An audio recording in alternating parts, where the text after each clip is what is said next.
Kita tahu bahwa dari gereja Mar Sharon, yaitu 2030 adalah 300 gereja dan visinya adalah 1000 gereja dan 1 juta murid ya.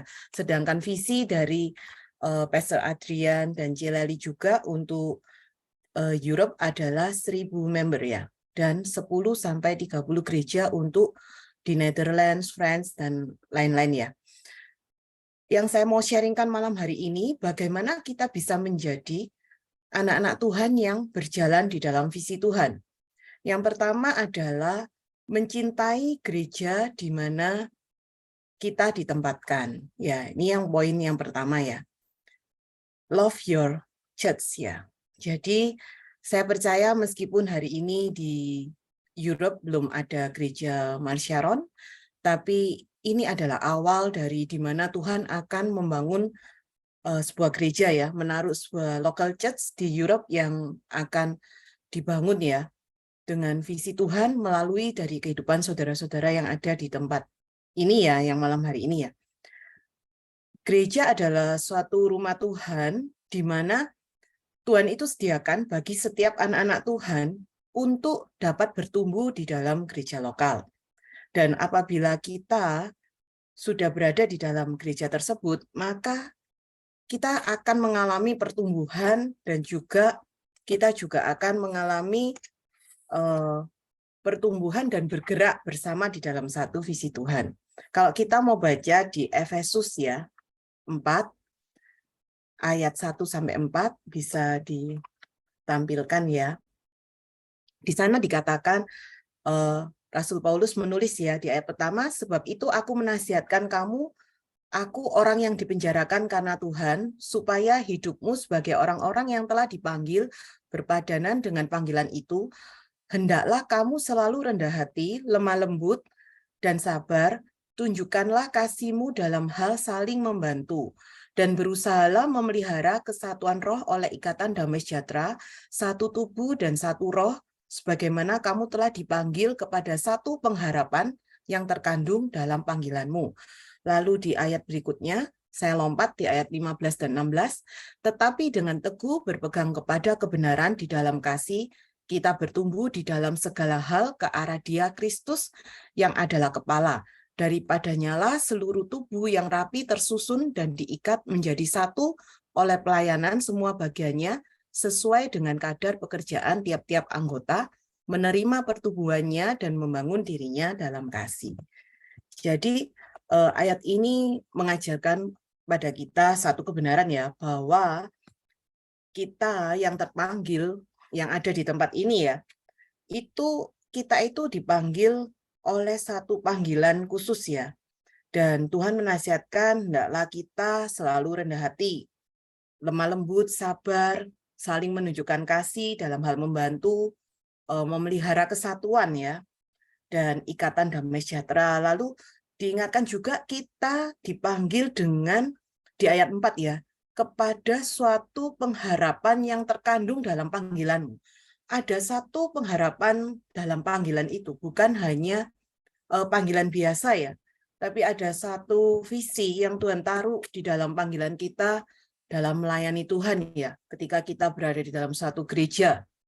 Lalu kalau di ayat yang berikutnya itu, kita juga diajarkan di ayat yang 15 itu bertumbuh ke dalam segala arah, ke arah Dia Kristus yang adalah kepala. Nah, jadi di sini kita diajarkan apa? Ketika gereja itu menaruh Tuhan sebagai kepala, sebagai Kristus sebagai kepala dalam gereja itu, maka jemaat tentunya akan bertumbuh dalam berbagai hal. Gereja itu bisa menjadi house of faith, rumah pengharapan, dan house of hope ya. House of faith, rumah iman, dan house of hope ya, rumah pengharapan. Di mana jemaat akan semakin diperlengkapi dan diperbaharui dan bergerak di dalam satu kegerakan ilahi. Jadi ketika gereja itu menaruh Kristus sebagai Tuhan, maka ada satu yang berbeda dengan kehidupan jemaat ya, yang ada di gereja itu ya. Kalau sekarang kita bilang ROSC ini, kita bilang sebagai cell group ya, yang tentunya nanti akan bertumbuh menjadi sebagai gereja ya, di sana ya. Dan itu juga menunjukkan bahwa nanti kita akan semakin diperlengkapi. Kita semua yang ada di sini itu akan semakin diperlengkapi, kita akan semakin diperbarui, dan kita akan bergerak dalam satu kegerakan ilahi. Jadi ada satu janji ya, yang bukan hanya sekedar kita melayani tanpa arah, tapi ada satu janji yang pasti yang membawa kita untuk bergerak di dalam satu visi. Di mana dikatakan tadi di ayat yang 4 tadi, kepada satu pengharapan yang terkandung dalam panggilanmu. Jadi ada satu visi pengharapan itu juga visi kita pribadi ikut di dalam panggilan itu, dan juga visi ilahi, visi Allah itu dimasukkan di dalam panggilan kita. Jadi itu yang membuat jemaat itu akan semakin bergerak ya, bersama-sama dalam satu kegerakan. Lalu hati jemaat ketika menangkap visi, hati jemaat itu akan mulai berkobar ya, untuk suatu kegerakan dengan cara mereka berkobar-kobar untuk mengabarkan Injil, dan dengan sukarela tanpa disuruh ya, akan menjangkau setiap yang terhilang. Itu sudah menjadi kerinduan hati kita ya. Saya mau cerita sedikit mengenai waktu Breakfast with God. Saya nggak tahu apa di sini kalian juga bisa ikut ya. Saya ini benar-benar waktu melihat ya Breakfast with God itu ketika banyak jemaat itu datang pagi-pagi ke gereja ya, mereka rindu untuk mencari Tuhan, memulai awal tahun dengan mencari Tuhan. Saya itu benar-benar kagum ya dengan gereja Mars Sharon ya. Bukan karena gereja Mars Sharon suatu gereja yang besar atau memiliki satu pastor yang hebat, bukan. Tapi saya melihat kita tuh punya gembala yang benar-benar menaruh visi Bapa itu ya, menangkap visi Allah dan menaruh di dalam hati setiap jemaatnya. Jadi kita itu benar-benar diajak untuk bergerak meresponi panggilan Tuhan, meresponi kerinduan hati Tuhan. Itu yang saya lihat. Jadi ketika saya masuk join di Breakfast with God itu, saya melihat ini bukan sekedar suatu acara, tapi kita benar-benar Tuhan itu ajak, ayo kita bergerak bersama-sama. Bukan hanya visi manusia, tapi ada visi ilahi yang Tuhan taruh di dalam hati saya ya waktu itu. Ketika saya juga sama suami itu meresponi ya dengan sikap hati kami bahwa kita tahu sampai akhir hidup kami itu kita juga nggak mau menyia-nyiakan hidup kita juga mau melayani Tuhan gitu. Kita juga mau untuk dipakai kehidupan kita untuk membangun rumah Tuhan ya. Nah, habis gitu saya juga melihat ya, kalau gereja kita itu menaruh Tuhan sebagai gembala agung di atas gembala di gereja ya, Tuhan itu ditaruh di tempat yang terutama di gereja tersebut ya, saya bisa merasakan Roh Kudus itu bekerja ya, setiap kali kalau kita berada di gereja ya. Saya pernah melihat pelayan-pelayan Tuhan kalau setelah ibadah ada altar call, ketika mereka maju dan ketika didoakan, dan benar-benar Roh Kudus itu yang bekerja gitu. Jadi kalau kita mau, yaitu tadi ya, mau benar-benar kehidupan kita itu dipakai untuk berjalan dalam visi Tuhan, itu kita harus terlebih dahulu tuh mencintai gereja kita dulu, mencintai visi itu dulu. Jadi ada satu kerinduan ya, hati yang mendasar ya, bahwa kita tuh rindu untuk menyenangkan hati Tuhan. Itu yang paling dasar yang pertama ya, yaitu melalui gereja atau cell group yang sekarang ada di Europe. Ya, itu yang pertama. Lalu selain itu kita juga harus support untuk visi gereja ya. Tentunya saya tahu di sini juga semua pasti punya visi hidup pribadi ya. Itu nggak ada yang salah karena dalam kehidupan kita semua orang pasti punya visi. Tapi kalau kita mau benar-benar Tuhan itu, maksudnya visi Tuhan itu ada di dalam hidup kita itu harus tahu prioritas kita itu yang mana dulu. Kita taruh visi kerinduan hati Tuhan itu menjadi visi kita yang pertama terlebih dahulu ya. Lalu poin yang berikutnya, yang kedua, apapun profesi kita, Tuhan bisa memakai kita. Nah, yang terpenting itu milikilah hati yang baik, lakukanlah segala sesuatu dengan segenap hati seperti untuk Tuhan, bukan untuk manusia. Nah, di sini ini saya tahu setiap kita punya background pekerjaan yang berbeda-beda. Setiap kita tentunya ada yang ibu rumah tangga atau yang bekerja. Tapi yang saya mau sharingkan, sikap hati kita lah yang menentukan, bukan profesi kita ya. Ketika kita mau mengadopsi visi Tuhan itu dalam kehidupan kita itu, Tuhan itu nggak pernah lihat satu profesi seseorang.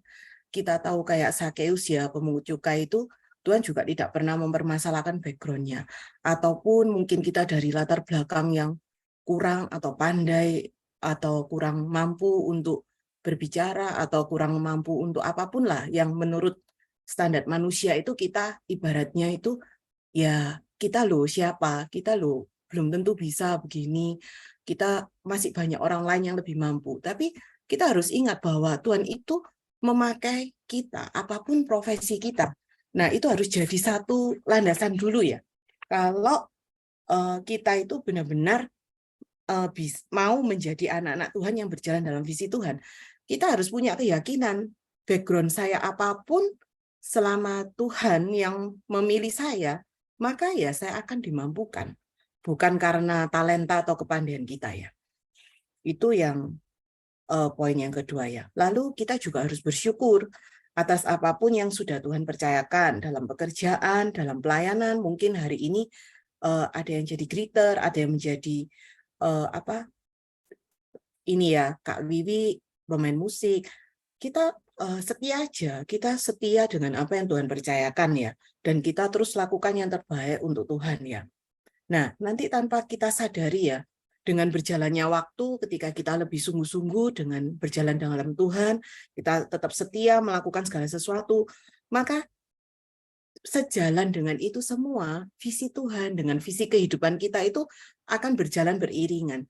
Saya punya satu keyakinan ya, tidak mungkin waktu kita setia menjalankan visi Tuhan, visi pribadi kita sendiri itu akan gagal, tidak mungkin. Karena yang tertinggi kan visi Tuhan, visi hidup kita itu di bawahnya. Ketika kita berjalan dalam visi Tuhan, visi kehidupan kita itu berjalan selaras ya. Jadi beriringan. Jadi Tuhan itu nggak mungkin akan meninggalkan kerinduan hati kita kalau kita mengerjakan visi Tuhan dengan sungguh-sungguh, lalu cita-cita kita nggak tercapai, apa yang kita harapkan tidak terjadi. Tuhan itu tidak seperti itu gitu. Tapi ketika kita setia berjalan dalam visi Tuhan, kita akan melihat ternyata waktu kita melakukan visi Tuhan, visi hidup kita sendiri itu tergenapi. Apa yang menjadi doa-doa saudara itu terjawab.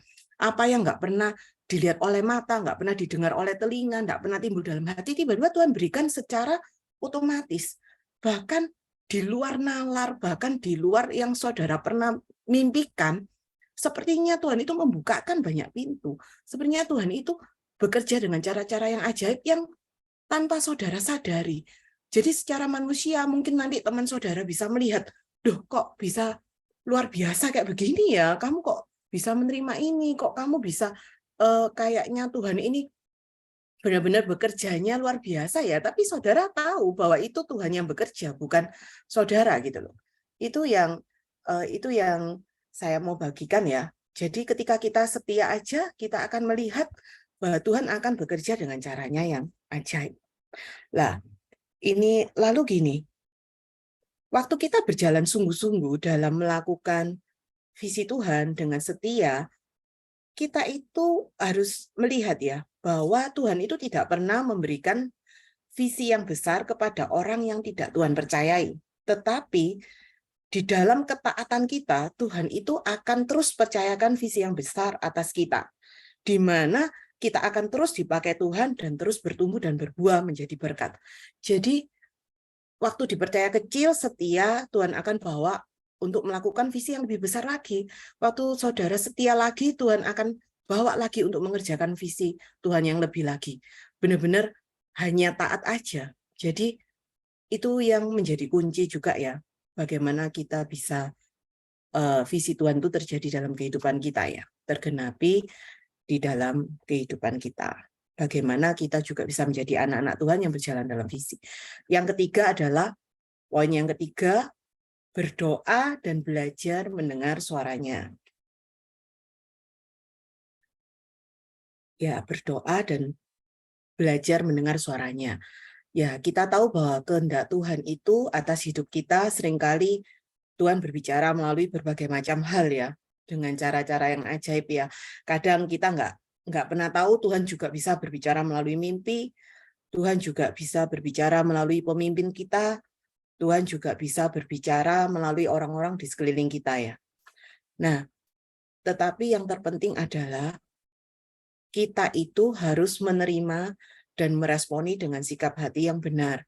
Kalau kita terlalu sibuk bekerja, kadang kalau kita terlalu sibuk dengan urusan kita sendiri, kadang kita sering miss ya, kita tidak berdoa, bahkan kita tidak belajar untuk mendengar suaranya.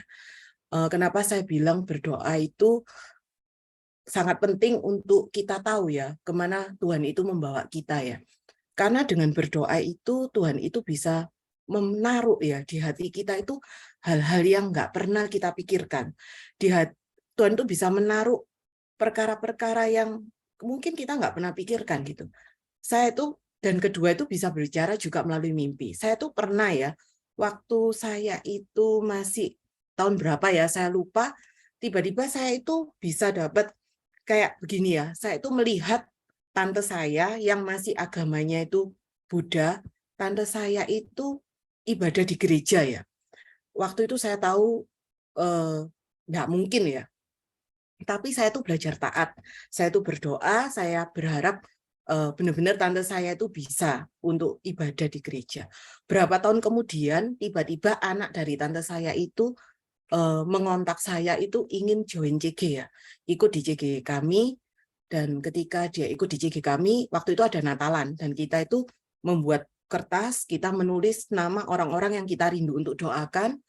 Nah, sepupu saya itu menulis 2 nama. Satu itu orang tuanya, mamanya, yang satunya itu saudara sepupu saya yang lainnya. Lalu kami kan doa bareng ya, sama-sama satu CG. Nah, ini ya Tuhan itu luar biasa ya. Doa itu selalu didengar ya. Di bulan April setelah Desember itu, sepupu yang dia doakan itu di kertas itu tiba-tiba datang ke gereja untuk pertama kalinya. Lalu setelah saya ajak baptis, dia belum mau, tapi 2 bulan setelah itu dia memberi diri sendiri untuk dibaptis. Lalu nggak sampai di situ ya saudara, saya itu kaget. Tiba-tiba mamanya sepupu saya itu bisa datang ke gereja juga.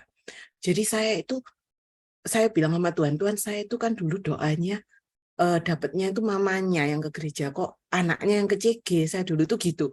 Tapi saya tuh ya wis lah, nggak usah dipikirkan cara Tuhan bekerja ya, saya setia aja. Dan ternyata benar, lewat anaknya orang tuanya ke gereja ya. Itu semua didapat dari apa ya saudara? Didapat dari kita berdoa ya, dan kita juga mau taat.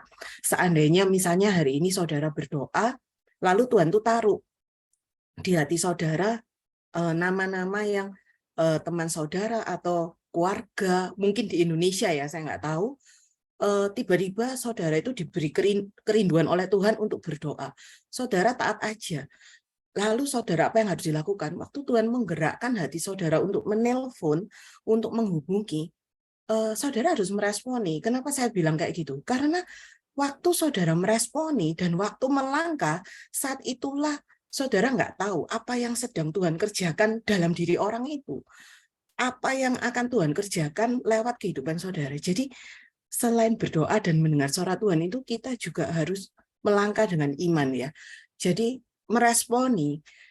Kalau kita berdoa, kita mendengar tapi kita nggak meresponi, itu kayaknya gini loh, kasihan nanti orang yang saudara Tuhan taruh di hati saudara. Karena kita nggak tahu ya, saat saudara meresponi itu, mungkin itu saat-saat titik terendah dari kehidupan orang-orang itu. Dan Tuhan benar-benar mau memakai kehidupan saudara itu untuk menjangkau mereka.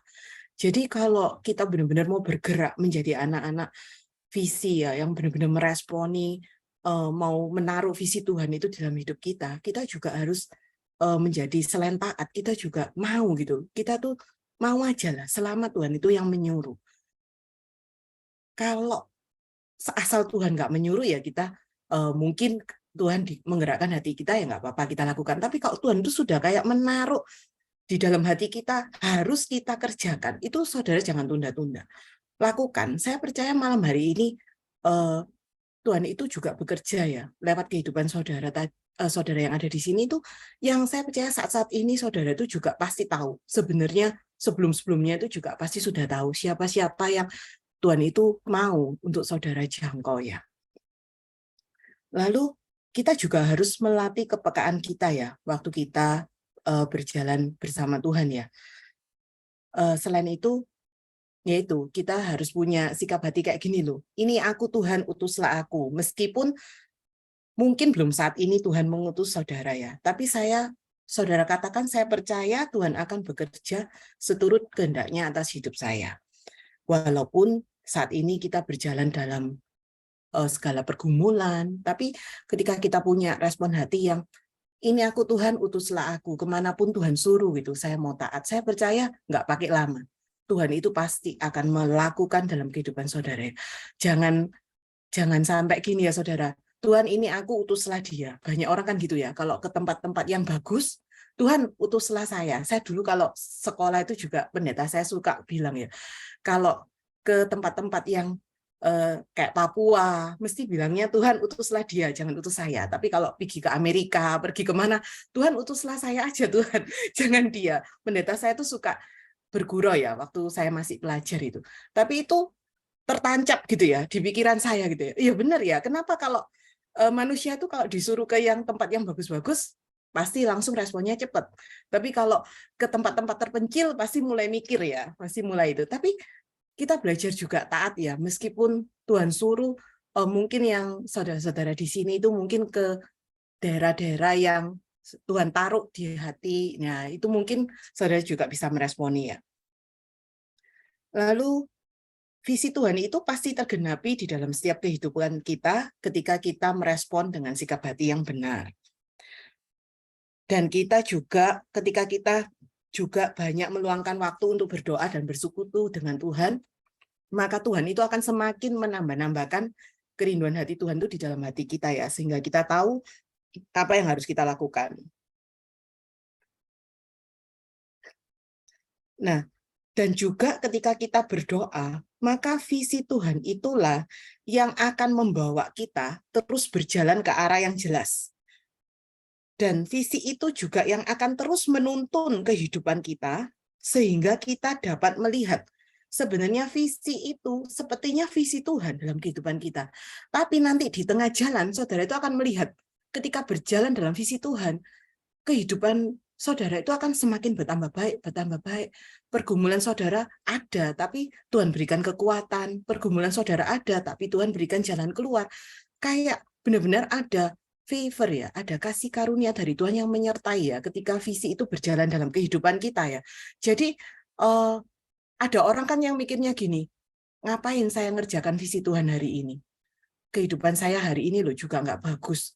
Kehidupan saya loh hari ini juga problema banyak. Pekerjaan saya hari ini juga berat. Di luar negeri pekerjaannya berat. Ngapain saya mengerjakan visi Tuhan ya?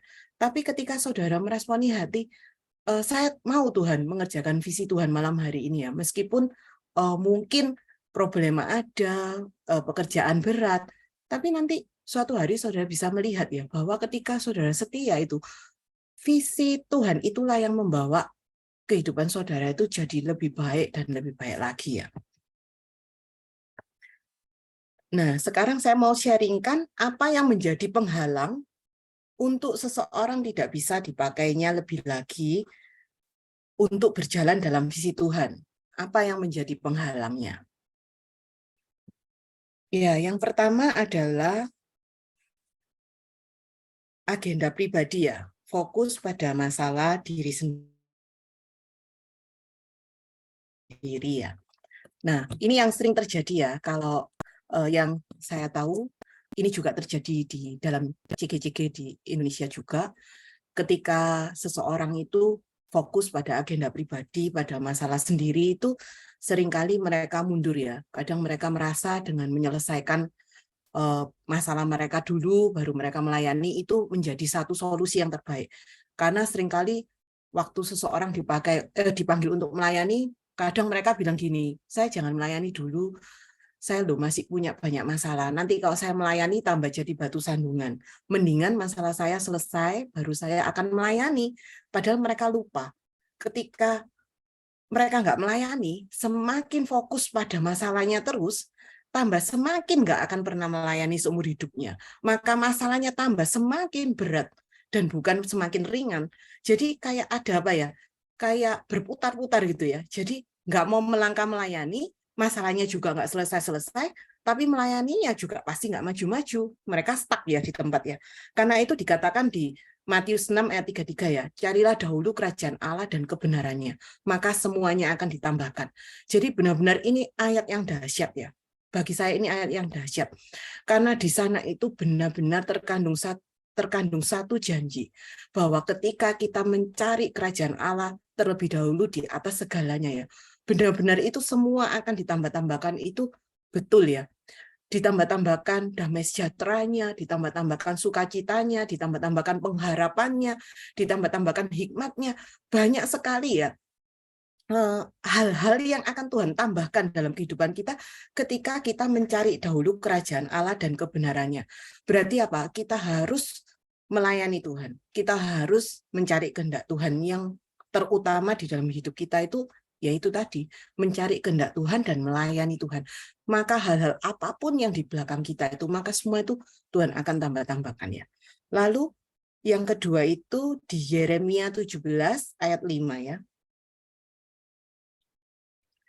Beginilah firman Tuhan, terkutuklah orang yang mengandalkan manusia, yang mengandalkan kekuatannya sendiri, dan yang hatinya menjauh daripada Tuhan. Ya, di sini kita tahu ya bahwa tentunya kita itu boleh mengandalkan kekuatan kita, mengandalkan pemikiran kita. Tuhan kan memberikan kita hikmat ya. Tuhan juga memberikan kita kepandaian. Tapi di sini yang saya mau tambahkan ya, yang hatinya menjauh daripada Tuhan. Kenapa kalau kita mengandalkan kekuatan sendiri, dikatakan terkutuklah orang yang mengandalkan manusia? Karena kalau kita mengandalkan kekuatan kita sendiri, atau kekuatan orang lain ya, koneksi atau apapun, itu sudah pasti hatinya menjauh daripada Tuhan. Nggak mungkin orang yang mengandalkan kekuatannya sendiri itu cinta Tuhan dan melekat sama Tuhan dan benar-benar berjalan dalam tuntunan Tuhan. Karena apa? Karena dia sudah fokusnya, pikirannya, dia itu sudah semuanya itu dia. Dia merasa dia bisa. Dia merasa pokoknya saya berpikir, saya cari jalan keluar, pasti saya bisa. Tapi lupa Tuhannya itu disampingkan. Tapi kalau dibalik ya, dibalik mengandalkan Tuhannya di depan ya, kekuatannya di belakang ya. Kalau mengandalkan Tuhannya di depan, masalahnya kelihatannya besar sekali. Tapi karena dia menaruh Tuhannya itu di depan, menaruh hatinya sama Tuhan di depan, maka masalah yang besar itu nanti akan ada pertolongan sendiri dari Tuhan. Ada hikmat yang ditambahkan, tiba-tiba ada jalan keluar, tiba-tiba ada pertolongan yang tak terduga. Benar-benar ada satu hal-hal yang Tuhan kerjakan secara supranatural ya.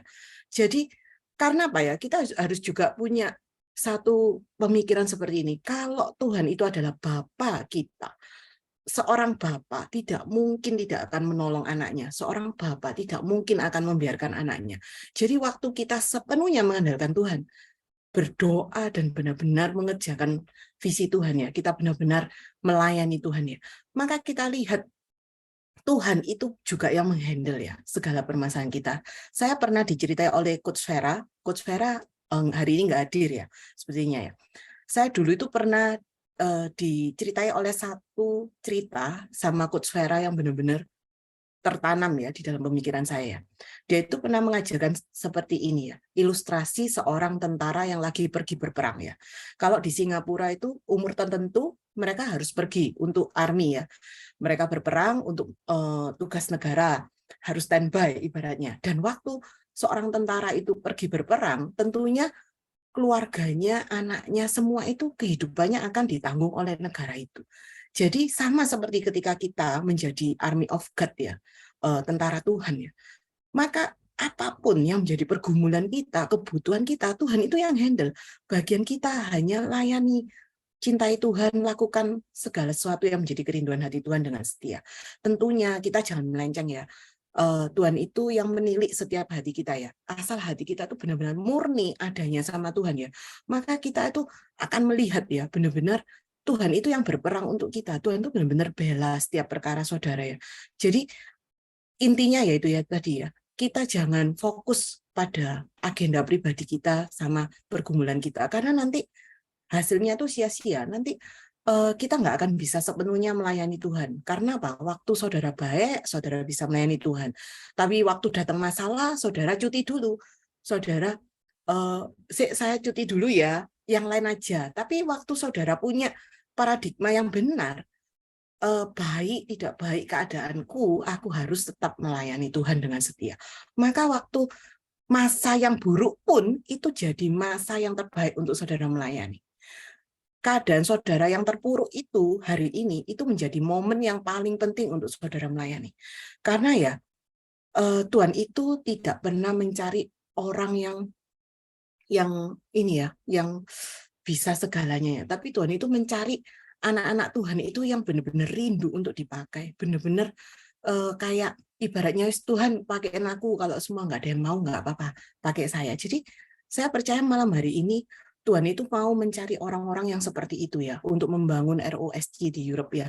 Jadi benar-benar cigi-cigi itu nanti akan dibangkitkan melalui anak-anak Tuhan yang benar-benar punya hati seperti itu ya.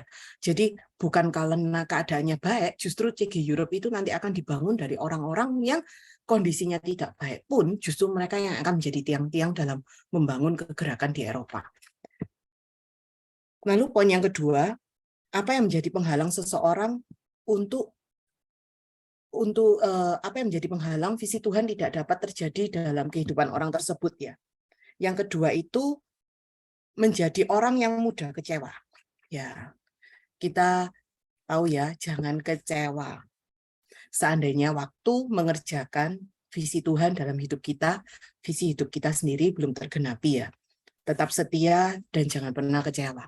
Jadi ada orang yang kadang melayaninya sebentar, baru jadi Kristen sebentar, tiba-tiba masalah yang besar, dalam sekejap langsung Tuhan tolong. Tapi ada yang setia melayaninya luar biasa bertahun-tahun, sampai hari ini misalnya pergumulannya belum dijawab. Tapi sebenarnya itu yang saya mau katakan di sini itu jangan kecewa. Jangan pernah kecewa sama Tuhan. Tetap setia aja, tetap layani Tuhan. Karena ini bukan menghibur diri saudara ya, tapi harus ada keyakinan bahwa janji kita itu yaitu kekekalan. Jadi suatu hari seandainya masalah kita di dunia ini tidak sepenuhnya terselesaikan, tapi Tuhan itu sudah menjanjikan satu kehidupan yang kekal. Ada satu mahkota kehidupan yang akan Tuhan berikan dalam kehidupan kita. Jadi waktu kita sudah setia melayani Tuhan luar biasa, tetapi terkadang ya mungkin saudara melihat orang yang hidupnya mungkin nggak melayani Tuhan, hidupnya baik, tapi saudara melayani Tuhan luar biasa. Masalah saudara bertubi-tubi. Lalu datang pemikiran, oh iya ya, saya loh melayani Tuhan luar biasa, masalahku kok tambah banyak. Orang itu loh santai, orang itu loh enak-enakan, tapi kok hidupnya diberkati terus ya. Saudara harus ingat satu hal, berkat Tuhan, penyertaan Tuhan, tidak sepenuhnya itu berbicara mengenai materi. Tapi ketika saudara punya damai sejahtera, punya penyertaan Tuhan, itu lebih berharga dari apapun. Ketika hari ini saudara itu melayani Tuhan, cinta Tuhan, harta saudara yang paling berharga itu ya Tuhan itu sendiri. Jadi ibaratnya apa yang saudara punya itu ya Tuhan itu satu-satunya yang paling berharga. Meskipun saudara saat ini nggak punya banyak, nggak punya lebih. Jangan juga punya pemikiran kadang itu saya sering ya, saya juga pernah ditanya orang kayak gini. Kalau terus aku melayani terus tiba-tiba ya ya, sampai akhir hidupku aku kayak gini terus, nggak ada perubahan dalam hidupku. Saya pernah ditanya orang kayak gitu. Ya saya bilang setia aja. Ya tetap setia. Saya ditanya apapun jawaban saya tetap setia. Karena setia itu adalah satu komitmen ya. Saya percaya waktu kita benar-benar setia sama Tuhan, kita itu Tuhan itu bukan Bapa yang tidak sayang sama anak-anaknya ya. Tuhan itu pasti tahu kerinduan hati kita masing-masing. Hanya mungkin waktunya aja yang belum tepat. Terkadang itu orang pingin ya, kalau bisa doa langsung dijawab. Tapi yang Tuhan mau itu proses dari hati orang itu. Apakah orang itu waktu diberikan apa yang menjadi kerinduan hatinya, itu dia tetap tidak pernah mundur dari Tuhan. Dia tetap setia sama Tuhan. Dia tetap cinta Tuhan. Itu yang Tuhan mau. Jadi kalau saudara sudah Tuhan tahu, saudara itu layak, tidak akan pernah berubah, tidak akan pernah berpaling hatinya, meskipun diberkati, meskipun doanya dijawab, maka Tuhan itu akan memberikan tepat pada waktunya. Itu yang satu janji ya yang Tuhan berikan. Tuhan nggak mungkin tidak memberikan yang terbaik pada setiap anak-anaknya ya. Lalu kita baca di Matius 55 ayat 22.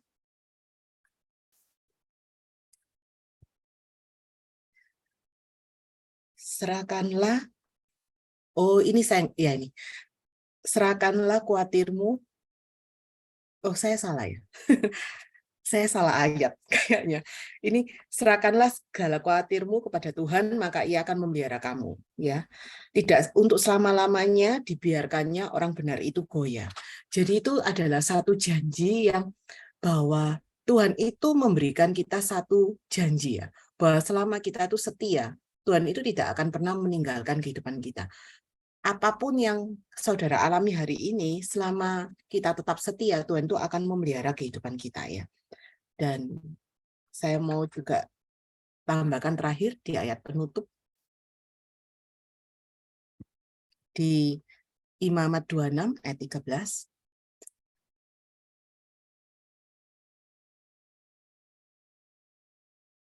Akulah Tuhan Allahmu yang membawa kamu keluar dari tanah Mesir, supaya kamu jangan lagi menjadi budak mereka. Aku telah mematahkan kayu kuk yang di atasmu dan membuat kamu berjalan tegak. Jadi Tuhan malam hari ini rindu mengatakan pada setiap kita bahwa Tuhanlah yang akan membawa setiap kita keluar dari pergumulan kita masing-masing. Selama kita mau benar-benar mengambil komitmen untuk melayani Tuhan, Tuhan sendiri yang akan mengangkat setiap kuk kita ya, mematahkan kayu kuk kita dan membuat kita berjalan tegak. Kita bisa tetap kuat, kita bisa tetap teguh ketika kita menghadapi apapun, menghadapi segala persoalan, kita nggak menjadi lemah, dan Tuhan itu mau menjanjikan bahwa dibawa kita semua keluar dari tanah Mesir, artinya kita dibawa dari keadaan kita yang dahulu mungkin tidak baik ya, Tuhan itu akan mengubahkan menjadi seperti tanah Kanaan ya. Benar-benar ada janji Tuhan yang baru dalam kehidupan saudara malam hari ini.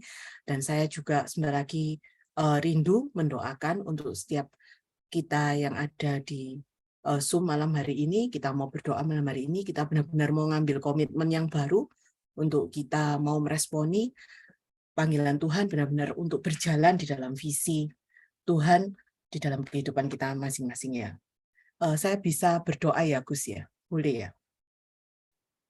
Oke, mari kita berdoa ya. Tuhan, malam hari ini Tuhan, hamba rindu berdoa untuk setiap member CGROSC Tuhan yang hadir malam hari ini ya Bapak. Hamba percaya Tuhan, Engkau Allah yang tahu Tuhan setiap mereka satu persatu ya Bapak. Engkau yang menilik hati mereka malam hari ini Tuhan. Hamba berdoa biarlah Roh Kudus yang menjamah hati mereka malam hari ini, sehingga Tuhan Engkau yang berikan mereka Tuhan kerinduan hati untuk melayani Engkau lebih lagi Tuhan. Biarlah Tuhan mereka bisa menangkap Tuhan apa yang menjadi kerinduan hatimu Tuhan malam hari ini, sehingga mereka mau berkomitmen Tuhan untuk memberi diri mereka Tuhan, untuk mereka dipakai untuk melayani Engkau lebih lagi Tuhan. Apapun kondisi mereka hari ini Tuhan, keadaan mereka, background mereka Tuhan, hamba percaya Engkau Allah yang tidak melihat semua itu Tuhan. Tapi hamba berdoa Tuhan, biarlah Tuhan mereka juga punya satu kepercayaan di dalam Tuhan, bahwa Allah yang nggak akan pernah meninggalkan kehidupan mereka, Allah yang selalu memegang teguh kehidupan mereka, bahkan di dalam setiap pergumulan yang mungkin hari ini mereka hadapi, mereka merasa tidak ada jalan keluar, mereka merasa benar-benar jalan buntu Tuhan. Biarlah Tuhan malam hari ini Tuhan ketika mereka mau berkomitmen mengerjakan visi Allah dalam kehidupan mereka, Tuhan yang berikan mereka hikmat, Tuhan yang berikan mereka kemampuan Tuhan, sehingga benar-benar Tuhan mereka bisa merasakan Tuhan Roh Kudus yang menjamah, yang mengalir Tuhan dalam hidup mereka Tuhan, sehingga memampukan mereka Tuhan, memberikan mereka roh Tuhan yang membangkitkan, bukan roh ketakutan Tuhan, tapi benar-benar Tuhan ada keberanian Tuhan yang belum mereka miliki sebelumnya Tuhan. Keberanian untuk mereka menginjili Tuhan, keberanian untuk mereka berdoa Tuhan, keberanian mereka untuk mengajak jiwa-jiwa Tuhan. Karena mereka tahu Tuhan yang mereka lakukan Tuhan, semua ini Tuhan hanya satu tujuannya Tuhan, untuk menyenangkan hati-Mu Tuhan. Hamba berdoa Tuhan, biarlah Kau urapi Tuhan setiap mereka Tuhan, sehingga Tuhan Kau pakai mereka menjadi anak-anak-Mu yang luar biasa Tuhan. Walaupun hari ini mungkin Tuhan belum banyak, karena visi itu adalah untuk 1.000 member Tuhan. Tapi hamba berdoa Tuhan, dari 25-26 orang ini Tuhan, Engkau akan melipat gandakan Tuhan. Engkau akan memberikan pertumbuhan Tuhan. Seperti yang Kau janjikan Tuhan, Kau akan memberikan anggur-anggur yang baru Tuhan, tercurah Tuhan atas kehidupan mereka Tuhan. Sehingga ketika mereka mengerjakan visi ini Tuhan, mereka nggak pernah menjadi lelah Tuhan. Mereka nggak pernah menjadi kecewa Tuhan, tapi mereka terus Tuhan dengan setia, terus Tuhan mereka dengan tekun berjalan di dalam visi kerajaan Allah Tuhan. Hamba berdoa Tuhan, biarlah mereka selalu rendah hati, mereka selalu mencintai Tuhan dengan apa adanya, tidak pernah punya motivasi dalam melayani. Mereka yang menjadi kerinduan hati mereka hanya melihat jiwa-jiwa yang terhilang itu untuk berjumpa dengan Tuhan. Biarlah hati mereka selalu murni Tuhan. Hati mereka selalu Tuhan rindu Tuhan untuk terus Tuhan menyenangkan hati Tuhan. Biarlah Tuhan Kau bakar setiap hati malam hari ini Tuhan, sehingga mereka bisa merasakan kasih Bapa satu kali lagi Tuhan dalam hidup mereka Tuhan. Mereka bisa kembali excited Tuhan, mereka bisa kembali Tuhan benar-benar Tuhan menjadi pengabar Injil Tuhan. Mereka menjadi penjala ikan Tuhan. Mereka benar-benar membawa jiwa-jiwa Tuhan datang kepada Engkau Tuhan. Terima kasih Tuhan. Melalui firman malam hari ini Tuhan, hamba percaya Roh Kudus yang akan menyempurnakan melalui firman yang tidak sempurna ini ya Bapa. Biarlah Tuhan Kau terus merendah kehidupan kami ya Bapa. Dan biarlah kami semua Tuhan, Kau dapati kami setia sampai akhir hidup kami Tuhan. Kami terus melayani Tuhan. Apapun keadaan kami terus melayani Tuhan. Kami nggak pernah melihat manusia Tuhan, tapi kami hanya melihat Tuhan. Terima kasih ya Bapa. Kami serahkan malam hari ini Tuhan, setiap anak-anak-Mu Tuhan dalam tangan-Mu, hanya di dalam nama Tuhan Yesus kami berdoa dan mengucap syukur. Haleluya. Amin.